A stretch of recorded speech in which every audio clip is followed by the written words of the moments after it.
नमस्कार मित्रांनो, शेत शिवारमध्ये तुमचे स्वागत आहे. आज आपण ज्या भाजीबद्दल बोलणार आहोत ती जवळजवळ प्रत्येक भारतीयाच्या ताटात दिसते. पराठा असो, भाजी असो किंवा पुलाव, तिची चव सगळ्यांना आवडते. ती भाजी म्हणजे फुलकोबी. फुलकोबीचा इतिहास खूप रंजक आहे. संशोधकांच्या मते फुलकोबीची उत्पत्ती सुमारे 2000 वर्षापूर्वी भूमध्य समुद्राच्या परिसरात झाली.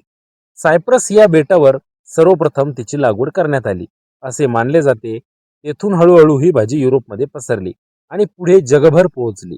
16व्या शतकामध्ये युरोपियन व्यापाऱ्यांनी फुलकोबीची लागवड विकसित केली आणि अनेक नवीन जाती तयार झाल्या. भारतामध्ये फुलकोबीचे आगमन ब्रिटिशांच्या काळात झाले. ब्रिटिशांनी 19व्या शतकात भारतात ही भाजी आणली आणि नंतर भारतीय शेतकऱ्यांनी तिच्या स्थानिक हवामानाला अनुरूप अशा अनेक जाती विकसित केल्या. आजच्या घडीला जगात फुलकोबीचे सर्वाधिक उत्पादन घेणारा देश म्हणजे चीन. चीनमध्ये मोठ्या प्रमाणावर आधुनिक तंत्रज्ञान वापरून फुलकोबीची शेती केली जाते. चीन नंतर भारताचा क्रमांक लागतो. भारतामध्ये दरवर्षी लाखो टन फुलकोबीचे उत्पादन होते आणि त्यामुळे भारत जगातील मोठ्या उत्पादनांपैकी एक मानला जातो. दुसरीकडे काही छोटे आफ्रिकन आणि पॅसिफिक बेटांवरील देशात फुलकोबीचे उत्पादन अत्यंत कमी आहे, कारण तेथील हवामान आणि शेतीची परिस्थिती त्यासाठी फारशी अनुकूल नाही. भारतामध्ये फुलकोबीचे सर्वाधिक उत्पादन घेणारे राज्य म्हणजे पश्चिम बंगाल. येथील हवामान आणि सुपीक जमीन यामुळे मोठ्या प्रमाणावर फुलकोबीची लागवड होते.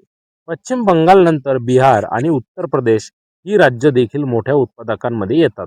दुसरीकडे भारतातील काही लहान पर्वतीय राज्य जसे की गोवा किंवा मिझोराम या ठिकाणी फुलकोबीचे उत्पादन तुलनेने कमी प्रमाणात घेतले जाते. फुलकोबी ही फक्त भाजी म्हणूनच प्रसिद्ध नाही, तर तिच्यापासून बनणारे अनेक स्वादिष्ट पदार्थ जगभर प्रसिद्ध आहेत. भारतामध्ये गोबी पराठा, आलू कोबी, गोबी मंचुरियन आणि गोबी पकोडा हे पदार्थ खूपच लोकप्रिय आहे. पंजाबमध्ये गोबी पराठा तर नाश्त्याचा महत्त्वाचा भाग समजला जातो.